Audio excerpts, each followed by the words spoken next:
안녕하세요. 오늘은 12번째 시간으로 조직에 대한 이해와 향후에 이제 졸업을 하고 입사 지원을 하게 될 텐데, 입사 지원할 회사에 대해서 정보를 알아보는 방법에 대해서 이야기해 보도록 하겠습니다. 조직에 대한 이해는 여러분이 좀 생소한 부분일 거라고 생각이 들어요.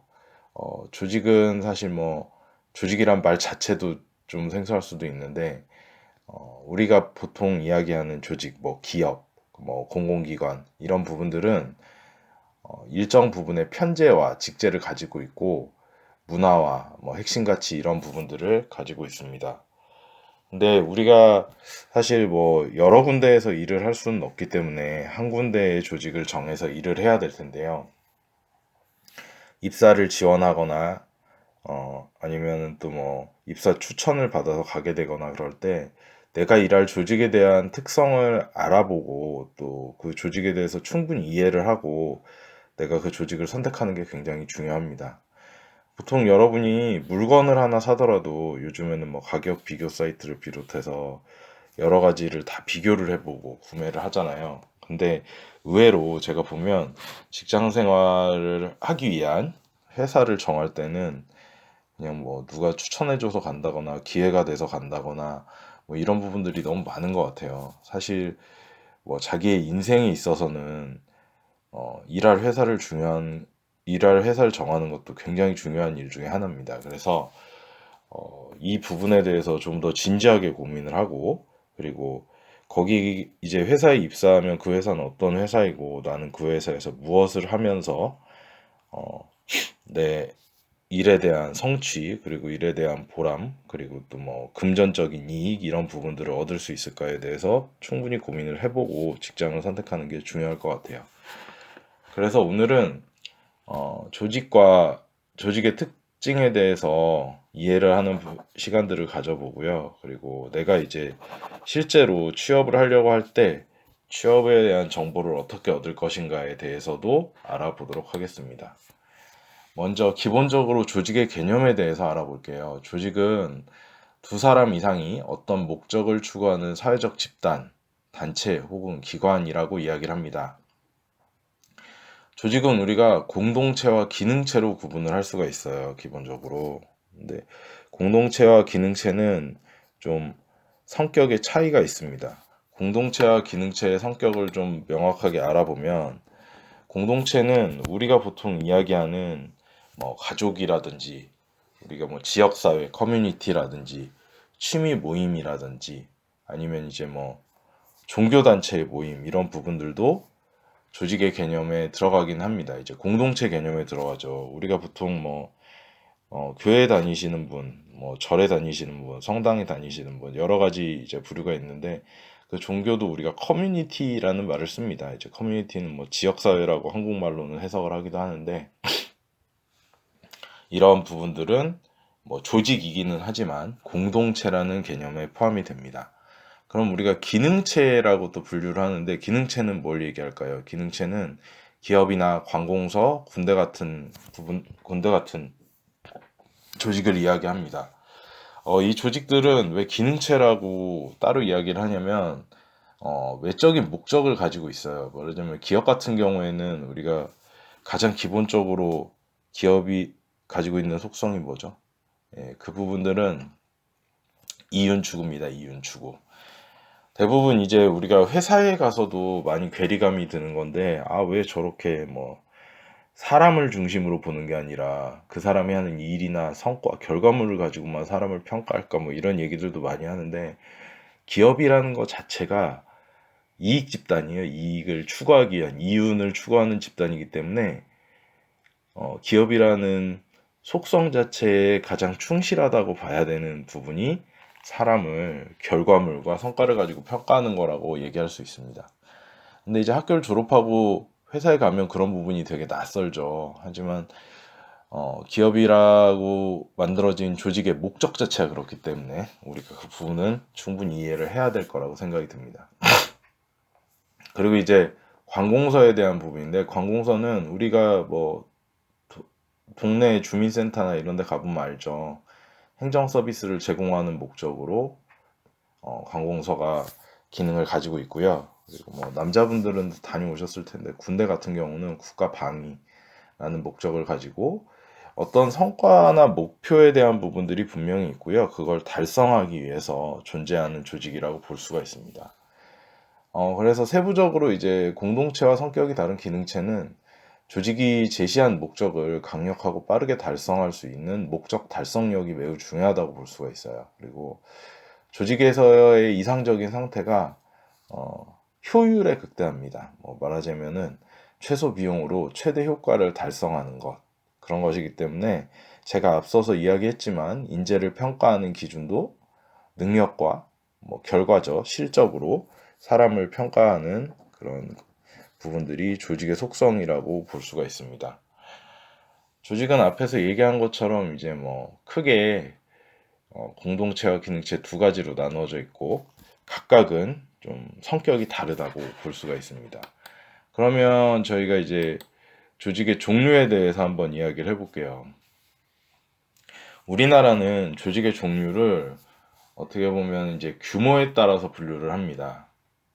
우리나라는 크게 대기업과 중소기업으로 구분을 하는데요. 이제 중소기업과 대기업 사이에서 중간에 좀 끼어 있는 존재죠. 중견기업이라고 불리는 조직도 존재를 하기는 합니다. 근데 뭐 보통 이제 중견기업은 대기업보다는 중소기업 범주에 포함이 되죠. 우리나라의 사업체가 뭐 100개가 있다 그러면 99.9%가 중소기업입니다. 1% 정도밖에 안 돼요, 사실은. 1%가 채 안 되죠. 0. 몇 프로밖에 안 되는데 우리가 보통은 이제 뭐 삼성이나 뭐 LG나 뭐 SK나 이렇게 대기업의 상품들과 대기업의 광고와 이런 것들 정보를 많이 접하기 때문에 우리가 대기업이 되게 많다라고 생각을 하는데요.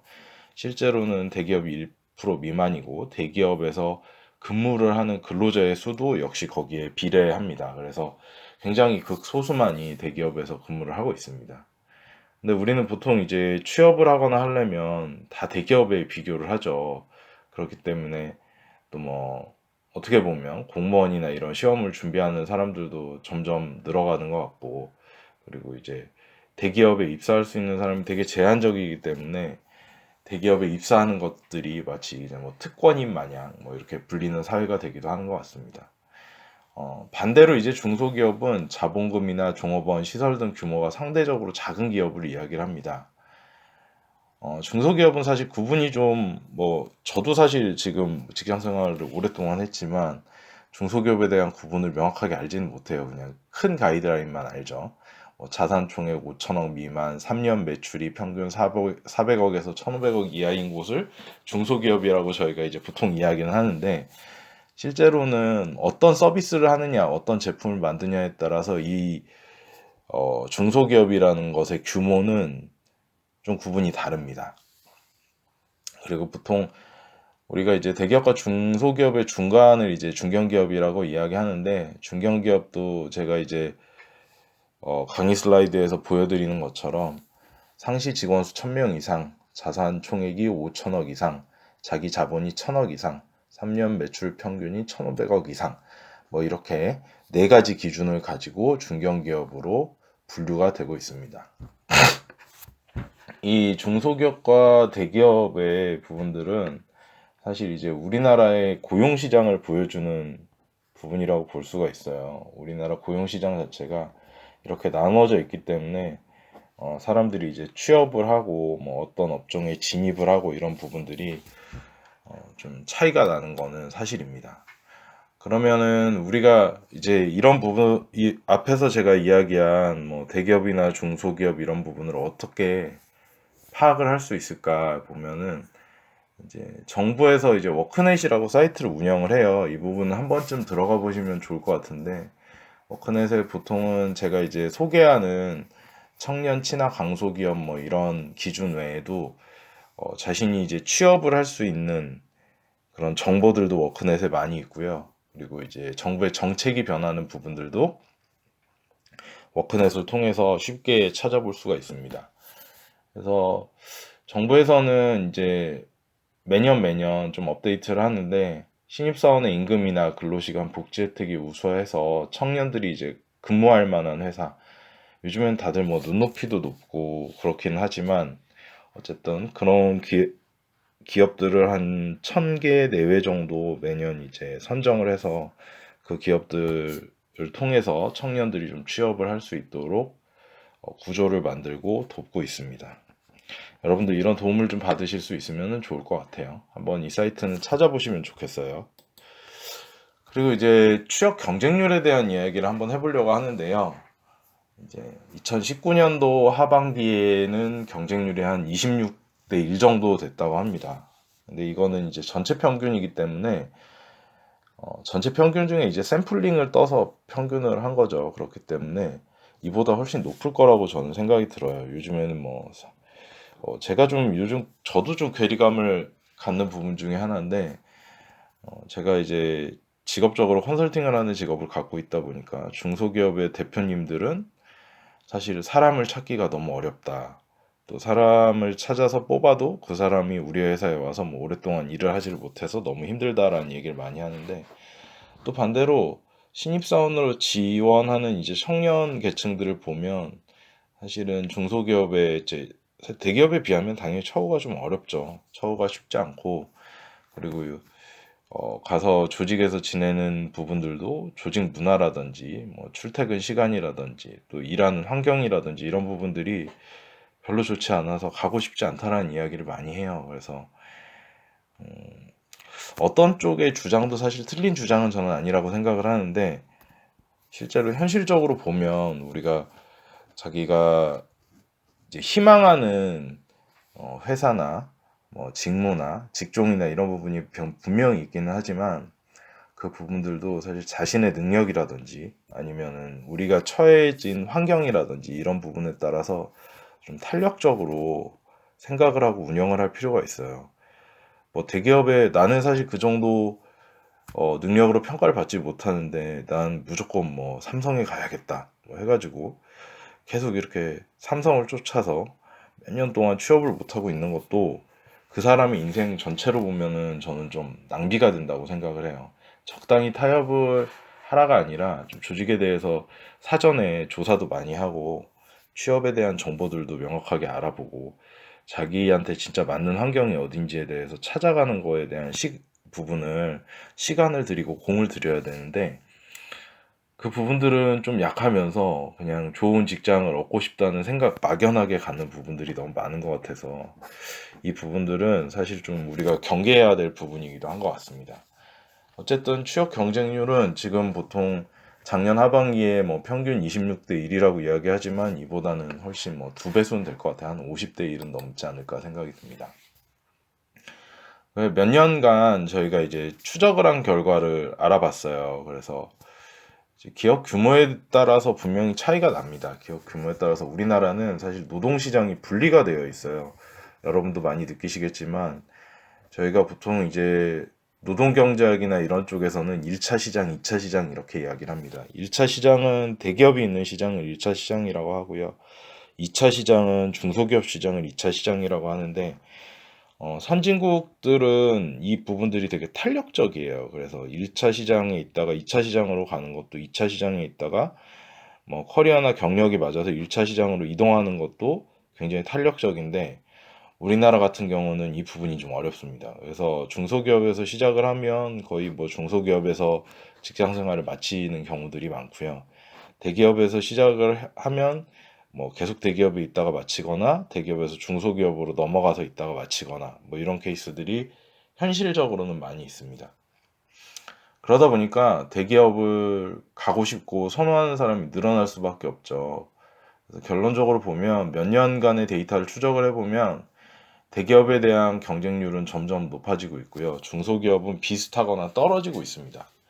이거는 사실 뭐 여러분 잘못은 아니고요. 사회 구조적인 부분들도 있는데 지금은 최저시급도 많이 올라가고 그랬죠. 근데 최저시급이 가다 보니까 제가 이제 중소기업 그 대표님들이나 뭐 이렇게 만날 기회가 있어서 얘기를 들어보면 임금 수준이 거의 뭐 최저시급보다 조금 높은 수준밖에는 안 되는 것 같더라고요. 얘기를 들어보면 현실적으로 계산을 해보면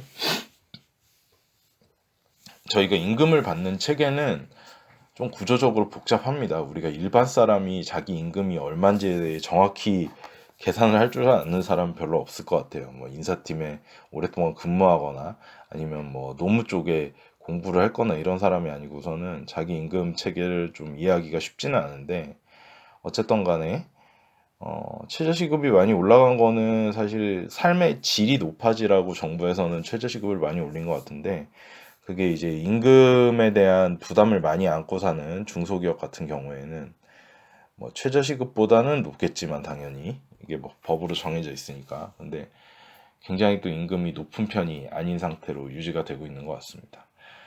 어쨌든 여러 가지 현실적인 여건이 있다 보니까 중소기업을 선호하는 사람 점점 없죠. 이거는 좀 전반적으로 봤을 땐 사회적인 문제라고 생각이 듭니다. 저도 한 중소기업에서 10년 정도 근무를 한 것 같아요. 근데 중소기업에 근무를 하면서 사실 뭐 여러 가지 저도 겪었던 문제들이 있긴 한데, 그 문제들이 사실은 중소기업 자체에서 해결하기에는 쉽지 않은 부분도 있는 것 같습니다. 많은 사람들이 이제 중소기업의 취업 자체를 꺼려하는 사람들이 많은데, 그 취업을 꺼려하는 것 자체가 사실은 그 회사에서 여러 가지 일을, 뭐 회사가 좀 작다 보니까 여러 가지 일을 해야 되고, 또 작은 만큼 그 안에서의 관계적인 스트레스도 많이 받을 수 있고, 그렇다고 해서 임금에 대한 보상이 상당히 높으면 돈이라도 많이 버니까라고 가겠지만, 또 그것도 사실은 뭐 높은 중소기업도 있지만 낮은 중소기업이 더 많기 때문에 그런 얘기들이 있는데, 일본이나 뭐 미국이나 뭐 우리나라도 마찬가지고, 주변에 우리랑 관계를 많이 맺고 있는 국가들을 보면 실질적으로 중소기업이 상당히 많고 중소기업이 산업을 돌리는 근간이 됩니다. 대기업 중심의 산업 구조를 가진 나라들도 있어요. 뭐 우리가 아는 뭐 볼보, 스웨덴 이런 나라들은, 볼보로 대표되는 스웨덴 이런 나라들은 사실 뭐 대기업 중심으로 산업 편제가 되어 있기는 한데, 대기업과 중소기업이 좀 우리나라를 빗대어 보면 굉장히 심하게 상생 구조를 가지고 있는 게 사실이죠. 근데 우리나라도 대기업 중심으로 구조가 되어 있기는 한데, 실제로는 이제 일은 중소기업에서 많이 발생을 하기 때문에, 저는 이제 사회적인 그 구조가 많이 개선이 돼서 여러분이 점점 일을 하면 할수록 중소기업에서 일을 하고 싶은 사람도 많아져야 되고, 또 중소기업의 처우나 환경도 개선이 돼서 중소기업은 일할 만한 곳이다라는 인식이 많이 바뀌어야 된다고 생각이 듭니다. 어쨌든 뭐 현실적으로는 좀 쉽지 않은 부분들이 분명히 있어요. 채용 과정을 저희가 한번 살펴보면, 이제 대부분 회사는 면접을 하죠. 면접을 하는데 필기 시험을 보는 회사는 거의 대기업입니다. 지금 현재는. 그리고 면접 전형은 뭐 중소기업 뭐 3명만 있는 회사도 면접 전형은 다 하죠. 그래서 300인 이상의 대기업들이 이제 주로 필기 시험까지 채택을 해서 채용을 하는 것으로 되어 있습니다. 앞에서 말씀드린 것처럼 이제 채용 구조가 그 어떤 부분은 면접만 보고 넘어가고, 어떤 회사는 필기 시험까지 보고, 이러다 보니까 당연히 면접 전형의 비중이 한 70% 되죠. 그리고 필기는 사실 뭐 그렇게 뭐 중요하진 않고, 그리고 서류 전형을 합니다. 서류 전형은 저희가 이 사람의 이력서나 자기소개서를 보고 이 사람이 우리 조직에 들어오기 적합한 사람인가라는 부분들을 한번 살펴보고, 또 그 지원자들 중에 당연히 뭐 상대평가를 하게 되죠. 그리고 또 이제 우리가 뽑아야 되는 자리, 포지션에 대한 적합도나 이런 것들을 자체적으로 평가를 해서 서류 전형을 하고, 그 나머지 부분들은 이제 면접을 통해서 실제로 물어보고 진행하는 것들이 사실입니다. 면접 전형에서는 저도 뭐 면접관 생활을 오래 했지만, 면접 전형에서 보면 우리가 보통 1차 팀장 면접이라고 이야기를 하죠. 실무 면접에서는 업무에 대한 지식이나 또 기본적으로 갖고 있는 업무를 대하는 태도나 이런 부분들 많이 알아봅니다. 그래서 대기업에서도 그렇고 중소기업에서도 그렇고 보통 우리가 1차 면접, 뭐 팀장 면접 이렇게 이야기하는 면접에서는 업무 지식을 많이 평가를 합니다.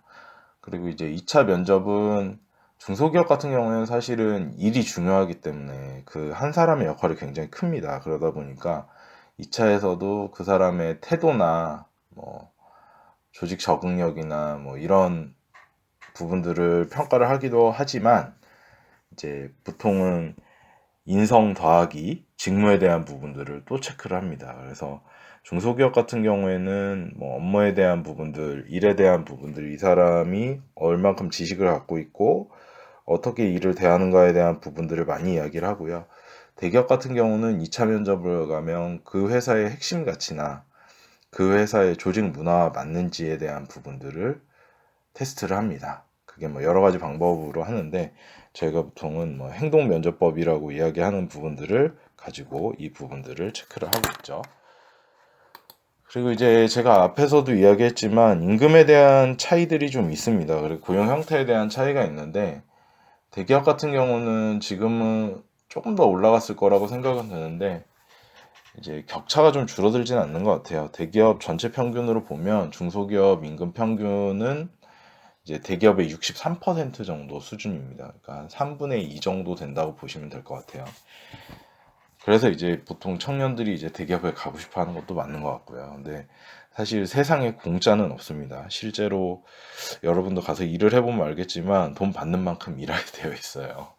그래서 대기업에 비해 중소기업 임금은 63% 수준으로 저희가 분석을 하고 있고요. 그리고 정규직 인원 비율은 사실은 요즘 대기업은 그 아웃소싱이 굉장히 많습니다. 사회적인 문제가 되게 많이 되고 있죠. 그래서 뭐 저희가 하청이라는 말은 되도록 쓰면 좀 안 되는 것 같기는 한데 보통 뉴스에서 나오는 뭐 하청의 재하청 이렇게 해서 대기업에도 정규직 인원 비율은 사실 높지는 않습니다. 그러니까 뭐 중소기업 대비해서는 좀 높을 수도 있는데요. 대기업의 절대적인 인원으로 봤을 때는 사실 뭐 정규직의 비율이 엄청 높다고 볼 수는 없죠. 일한 인원에 비해서. 근데 이제 수치상으로는 중소기업이 뭐 대기업에 비해서 비정규직이 많은 것으로 이렇게 나와 있는데 절대 인원상으로 보면 그리고 이제 대기업은 계열사 분리라든지 뭐 아웃소싱이라든지 이런 부분들을 많이 쓰기 때문에 정규직 인원 비율이 생각보다 그렇게 높은 편은 아닙니다. 그래서 저희가 이제 그러면 실제로 우리가 가야 될 조직은 어떻게 찾아봐야 될까를 생각을 해봐야 되는데요. 보통은 회사에 입사를 해야 된다고 생각을 하면 보통 저희가 뭐 잡코리아라든지 아니면은 뭐 인크루트, 사람인 뭐 그리고 요즘엔 또 그런 뭐 리멤버 같은 그런 앱에서 하는 서비스도 있죠. 그런 데서 이제 갈 곳을 그냥 이렇게 검색을 해보다가 뭐 돈도 내가 생각했던 것 정도는 주는 것 같고 뭐 주 5일이고 요즘은 뭐 주 5일 아닌데 별로 없습니다만 주 5일이고 그리고 뭐 사대보험 들어주고 그리고 나는 서울에 살면은 서울에 뭐 아니면 내가 출퇴근할 수 있는 거리 뭐 내가 뭐 분당에 산다 그러면 뭐 수원이다 그러면 아 뭐 그 정도는 괜찮을 것 같고 보통 이런 것들을 따져가지고 저희가 생각보다 그렇게 내가 가려는 조직에 대해서 꼼꼼히 조사를 해보거나 뭐 굉장히 정보를 많이 가지고 입사 지원을 하지를 않는 편이에요. 대다수의 사람들이. 이거는 뭐 제가 전에 채용을 해봤을 때도 그렇고 저도 사실 뭐 이직도 해봤고 이랬지만 그 이직을 할 때도 그렇고 뭐 어디에서 헤드헌팅을 받을 정도가 돼서 헤드헌터 하시는 분이 굉장히 뭐 그 기업에 대한 정보도 많이 주고 이런 자리에 뽑고 이런 설명을 상세히 해줄 수 있는 수준이 아니라면 대부분은 저희가 보통 이 조건 검색을 하거나 이렇게 해서 채용 사이트에서 자기가 일하고자 하는 것들을 찾아가죠. 근데 이게 나쁘다고 볼 수는 없는데요. 그 채용 사이트를 활용하는 정도는 좀 달라야 된다고 생각이 듭니다. 그러니까 저희가 기본적으로는 두 가지를 알아봐야 되는데 하나는 기업 정보고 하나는 채용 정보입니다. 그러니까 기업 정보라고 저희가 이야기하는 거는 보통 이제 기업의 외형적인 정보죠. 근무지나 매출액이나 기업의 단기 순이익이라고 이야기하는 수익이나 몇 명의 종업원이 있는지, 기업의 규모나, 그리고 그 사람들이 받는 평균 연봉이나 이런 부분들을 저희가 기업 정보라고 이야기를 하고요. 채용 정보는 내가 어떠한 절차로 채용이 되는지, 그리고 그 회사가 필요하다고 이야기하는 사람은 어떤 사람인지, 그리고 뭐 내가 만약에 어학에 대한 특기를 갖고 있다, 뭐 영어를 잘한다 이러면 그런 부분들을 우대받을 수 있는지, 또 기타 뭐 요즘에는 이런 성적인 차별은 별로 없다고 생각이 드는데, 뭐 어떤 특정 직군엔 남자만 뽑기도 하고 뭐 여자만 뽑기도 하고 그런 부분들이 있습니다. 그래서 그런 기타 내용들까지 우리가 검색을 좀 해보고 내가 가고 싶은 데들을 좀 조사를 해보고 가야 되는데, 제가 면접에서 보통 많이 마주쳐서 이야기를 해보면 별로 조사를 안 하고 오는 걸로 보여요. 이제 뭐 나름대로 하셨는지는 모르겠는데, 보통 입사 지원을 하고 나면 지원 동기나 이런 부분을 물어볼 때 뭐 우리 조직에 대해서 얼마나 알고 왔는지, 또 뭐를 찾아봤는지 이런 것들을 면접관들이 꼭 물어보거든요. 근데 이 부분을 명쾌하게 답변하는 사람과 명쾌하게 답변하지 못하는 사람의 점수 차는 사실 큽니다. 예, 거기서 당락이 결정이 되기도 하는데, 지원에 요즘에는 사실 사람들이 예전에 비해서 그 이직하는 횟수도 많고요. 그리고 이제 한 직장에 머무는 시간도 많이 줄었습니다. 그래서 면접을 보시는 분들도 마찬가지로 이 사람이 우리 조직에 와서 안정적으로 근무를 할 것이냐, 또 자기가 뭘 희망해서 여기에 지원을 했냐. 사실 그 직무에 대한 부분이나 뭐 받는 임금이나 일하는 시간도 당연히 중요한데, 무엇보다도 사람이 그 일을 하러 왔기 때문에 그 직무에 대한 만족도가 높아야 그 회사를 사실 계속 다닐 수 있거든요. 그래야 경력도 쌓이는 거고.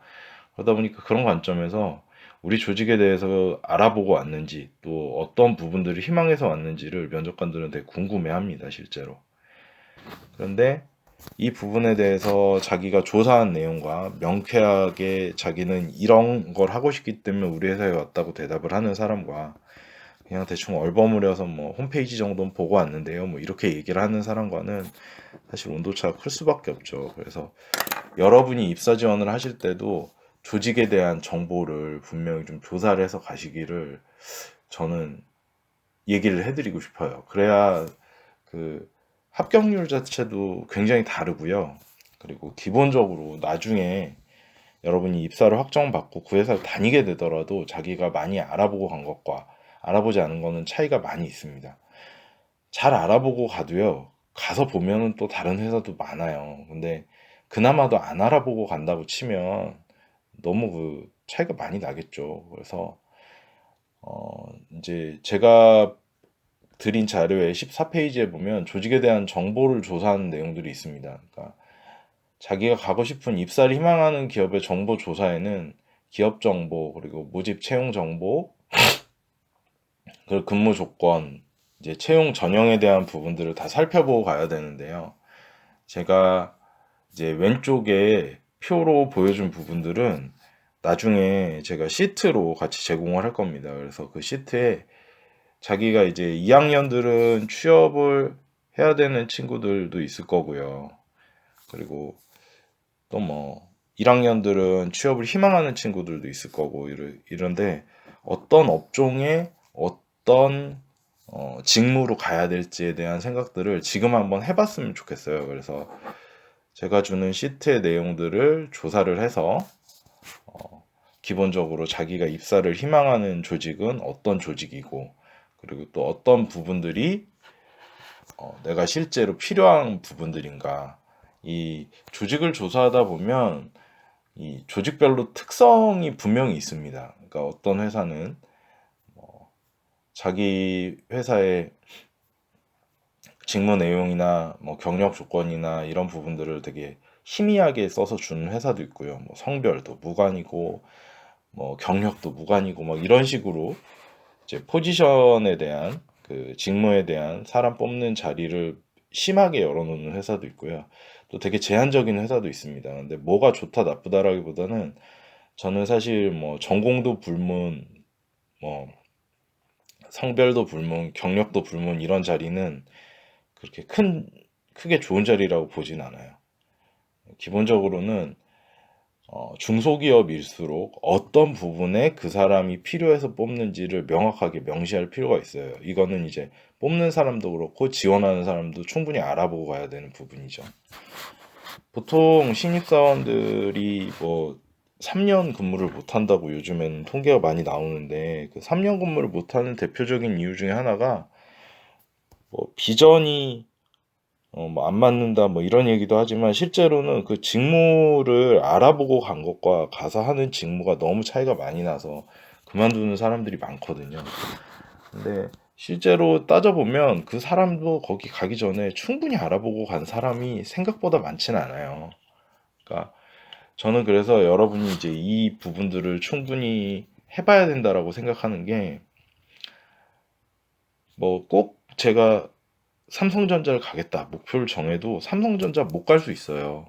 근데 삼성전자를 가겠다 목표를 정하면 그 삼성전자가 진짜 얼마나 튼실한 기업인지, 그리고 내가 가서 어떤 일을 할 건지, 그리고 이제 내가 거기에 입사를 하면 어떤 것들을 준비해야 되는지, 이런 부분이 정리가 돼야 되는데, 이 부분은 좀 어설프게 하고 그냥 난 막연히 삼성전자에 가겠다라고 생각하는 거는 뭐 입사의 확률을 높이는 일이라고 볼 수는 없겠죠. 그래서 여러분이, 제가 오늘 그 시트를 제시를 할 건데, 그 시트에서 여러분이 해야 될 거는 자기가 가고 싶은 조직을 한 군데 정하고, 그 조직에 대해서 정보들을, 거기에 기입된 정보들은 사실 뭐 넉넉한 정보가 아니라 최소한의 정보라고 생각을 하셔야 돼요. 또 뭐 조금 더 열성이 있으신 분들은 그 회사 홈페이지에 가가지고 그 정보들을 좀 다 찾아보고, 또 그 회사가 어떤 조직 문화를 가지고 어떤 가치를 가지고 운영하는 회사인지, 그 회사가 뭐 대표자도 있을 거고 구성원도 있을 텐데 그 사람들이 어떤 목표를 가지고 있는지, 이런 부분들도 충분히 좀 알아보시고 향후에 입사를 지원하시면 좋을 것 같습니다. 그래서 오늘 과제는 뭐 기존과 같은 방식으로 제출은 해주시되, 제시된 시트에 자기가 입사하고 싶은 조직의 정보를 알아보고 그 정보를 작성해서 내는 걸로 할게요. 예, 이번 주도 많이 고생하셨고요. 저희가 이제 기말고사를 봐야 되는데, 기말고사 이달 말쯤 보게 될 텐데, 시험을 보는 방식이라든지, 요즘 뭐 코로나 때문에 계속 또 상황이 갑자기 또 좋아졌다 안 좋아졌다 계속 이래서, 시험을 보는 방식이라든지 어떤 내용을 중심으로 시험을 볼지에 대해서는 제가 좀 고민을 해보고 공지를 하도록 하겠습니다. 오늘 고생 많이 하셨습니다. 감사합니다.